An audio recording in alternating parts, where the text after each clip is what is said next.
Max just inching closer to a return here, how do you feel like his presence will strengthen, best impact the team? Yeah, I think, the way we're playing, it best suits him. I think it's that unpredictability, being able to constant movement, playing with pace. You look at how Sam's thrived in these moments. You look at how our shooters have thrived. We've all thrived, but our shooters in particular have really thrived with the movement and being able to, DG's on this side or I'm on that side. Sam's coming off for a shot here. Dean's coming off. So I think Max being able to implement his movement. I always say it's like Kyle Korver-esque to me, like running around, being unpredictable. It really fits into everything we got going on. And then his two-man game with Evan can definitely take another step as well. Even Jay. When he's been out these past games, what are ways that he's still tried to stay involved? I mean, some guys are saying, like Coach Max, we've seen huddles. I mean, you look at our zone. He was really a really huge component of teaching us the fundamentals of it all, the principles. Even when we're going on our streak,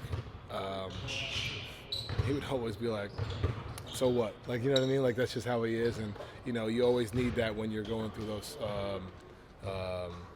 highs. You need a guy that always keeps us here. And I try to do that, but Max is always that's pretty much his motto, his theme. So just continuing to be that guy that keeps everybody here, no matter if we get here or get low. Like, we just continue to play the right way. And basically, what I've been preaching, and a lot of it, I talk to Max as well. Just like, hey, what do you see? When you're on the court, you see stuff, but also when you're watching it.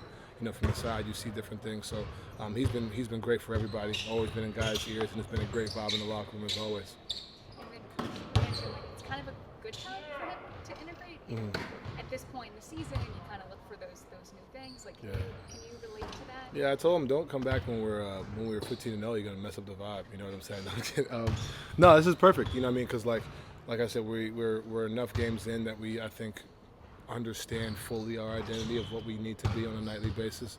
And with, like I said, with the way we play and him coming back, it's not like it's going to be a drastic switch. This is literally what he's created for offensively, especially, and defensively. He's a competitor, works his butt off guards, you know what I mean? So this is the perfect time just because we've had the break, we've had time, to work it, and then even when we play, hopefully he plays this weekend. We don't know.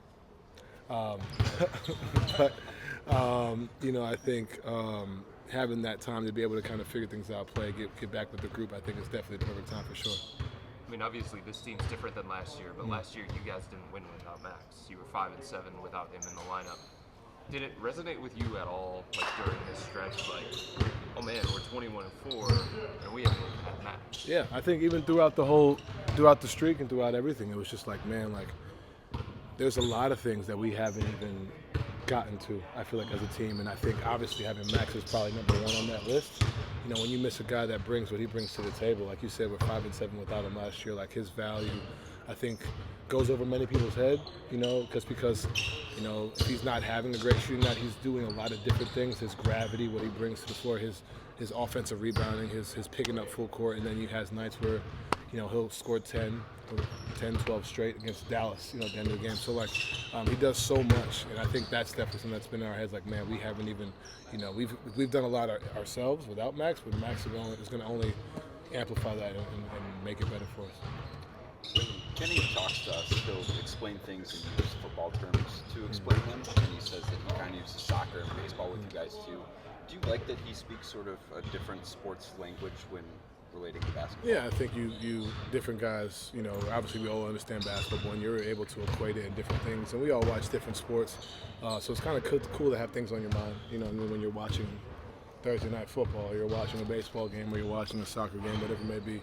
It just speaks to what he's been around too, whether it's being in France, the French team, with Golden State, with the Clippers. He's been around Brooklyn, obviously. He's been around a lot of different things, and I think him trying to find ways to reach guys differently, I think, is something that we all appreciate. I mean, I appreciate the baseball talk, obviously, but I think definitely it's a great way to kind of reach different guys in different ways. Have you been around other coaches that have tried to relate it to other sports too? Quinn has done that for sure, and that's why I compare Kenny and Quinn on a lot of ways. Just from a coaching standpoint, from a detail standpoint, from a building the relationship standpoint, it's no secret how much I love and appreciate Quinn Snyder, and I see the same, habits. I see everything kind of similar. Obviously, they're different in their own right, but like I see so many similarities. you know, in Kenny and Quinn, which has allowed us to obviously take that leap as our relationship goes. So I think it definitely helps. Based on what you've seen in the last couple of seasons, where do you see the two-man game between Max and Evan going? And obviously there's more handling on Evan's part, and now that's coming back with Max as someone who's really good off ball. You look at, even when we just played the game we played in Miami, you look at the way we played with Tyler Hero and Duncan Robinson played with Bam. Yeah. Like, you look at how they were able to create shots. I'm not saying Evan's Bam or Bam is Evan, but, like, you know, they're similar in regard of bringing the ball up, coming off handoffs, different things. You know, inverted pick and rolls. Do you help? You know, if Evan's able to go 6 of 8 from 3 every game, that also helps, obviously. No, I'm kidding. But, like, you know, being able to, you know, utilize Evan in that regard, being able to work on it consistently. Last year we didn't really get to it as much. Evan wasn't as aggressive. You know, our offense was different. You know what I mean? So, like, now we're starting to take that next step. And so for Max and Ev to take that next step, I think Evan's being able to get those reps with myself, with Sam in that lineup. So I think him being able to do it with Max, who really that's what he came from. I think it'd definitely be great. You guys are nearing full health when it comes to the conversations that you guys are having in-house about minute allocation and all those different things. What are those conversations when it comes to sharing the love? Yeah, I mean, I think there's all a reality of it, you know, but I think we all understand it's not something that we run from. But I think it really helps when you have the group that we have. There's no ego in it. You know what I mean? I think understanding that when your number's called, be ready. I think that's one of the benefits of when you bring a group that's been together for 2 years already and been through hardships, been through ups and downs. You understand, like, okay, you know, I'm willing to sacrifice this, and you're willing to do it for a guy because you have that bond, have that relationship with him. So I think that's one of the beautiful parts about bringing back the same group is because you're willing to do that for a guy you've been to war with. You know who's going to do the same thing for you. And you talked a little bit about the coaching staff and how everybody's kind of implemented themselves into different roles. Demar Carroll is a guy that was a player into a coach. What has he been like to have him around all those different aspects? He's steady. Like, you know what I mean? I always, first thing I asked him, he was obviously around Giannis, around LeBron, 2 champions. So for me, it was just like, hey, you know, what do you see over there? You know what I mean? What do you see from a leadership standpoint for myself? How are they able to take it to that level? You know, those are my first things. Then for him being able to relate what he did in Atlanta, especially in Atlanta, when he had some of his best years, and obviously should have made the All-Star game. But you know, he's a guy that, you know, it's always a consistent, steady year, and be able to relate to each individual player. You know, I think he's seen so many different teammates that he knows how to talk to myself, Evan, George, Max, like whatever a guy needs on a certain day. And you see the work he's been putting in with Jalen Tyson, like, it's been phenomenal. So not only just as a relationship person, but also as an actual coach and development guy, he's definitely taking that step for sure. Definitely seems like arenas between music, Jumbotron, I don't know, shorts, and acts, like literal, sometimes circus acts during between timeouts. It seems like they're pumping in more noise than ever. How do you literally manage that noise when you guys are trying to talk strategy while some of that stuff's happening? It's hard to really realize what's going on around you. I mean, the only thing I really peeped was the guy who hit the shot for the money. I think those are the ones I think even coaches, we kind of stop and see if he makes it. I feel like those are the only things really.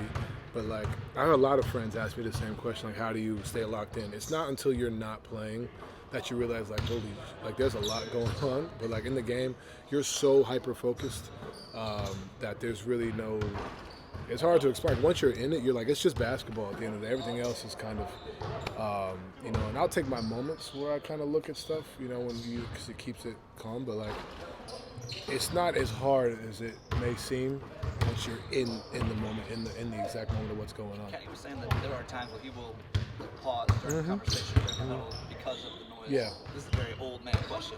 Should there be less noise in the arena? No, I wish it was louder, to be honest. Not to say it's not. I mean, like, I'm all for, like, you know, I think they said in Orlando they pumped in crowd noise. I'm all for it. Like, you know, the louder the better. I think I love it. I love, you know, people yelling and screaming. I can't wait to play in the Clippers arena because of the wall, like, stuff like that.